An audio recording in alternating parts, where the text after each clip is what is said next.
Zimbabwe's land reform of 2000 was central to President Robert Mugabe's re-election campaign. Mugabe argued that he was putting right the wrongs inherited from the colonial era, when black Zimbabweans were forced from their land in favour of white settlers.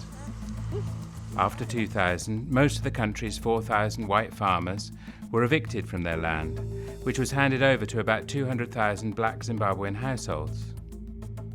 The programme has been widely misunderstood, presented as disastrous and a universal failure, with land captured by political cronies left idle and unproductive.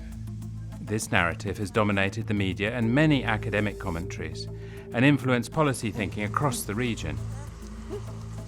But without solid, field-based evidence, was this position influenced by ideological positioning and misunderstanding? My name is Ian Scoones from the Institute of Development Studies at the University of Sussex. I've been working on changes in livelihoods following Zimbabwe's land reform over the last 15 years. We wanted to find out what really happened through detailed work on the ground. Our detailed study of 400 households in the southeast of the country has uncovered a much more complex story. It builds on my long-term work in Zimbabwe on land and agrarian change, starting way back in 1985. ESRC funding has allowed sustained, longitudinal research to track change and build evidence. The research asked, what actually happened to people's livelihoods when they got the land? There have been many challenging and surprising findings. Contrary to media portrayals and other commentary, we found that many smallholders in the post-land reform resettlement areas have actually done rather well. Investing in the land, building homes, accumulating cattle, employing workers and producing crops for sale and household food security. Saka ndishanda ndakachengetawo ndakatenga ng'ombe ndikachengeta. Saka ndazorega basi ndakazotora ng'ombe dzandikatengesa ndikavakawo business, ndikatenga business yegeneral dealer nebottle store.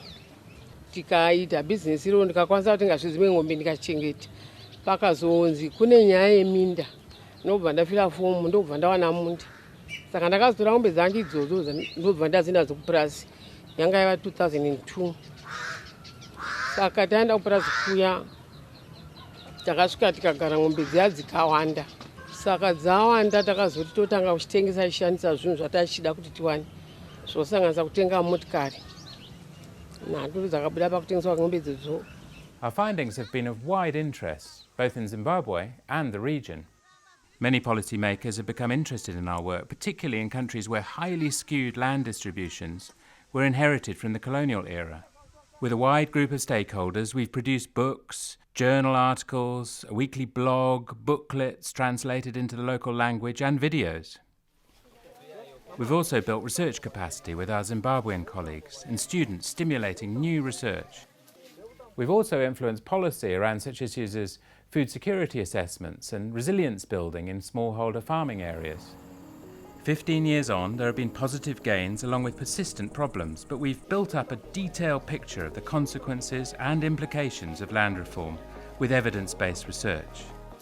It has helped inform debate and challenge myths and perceptions through an engagement with the realities on the ground.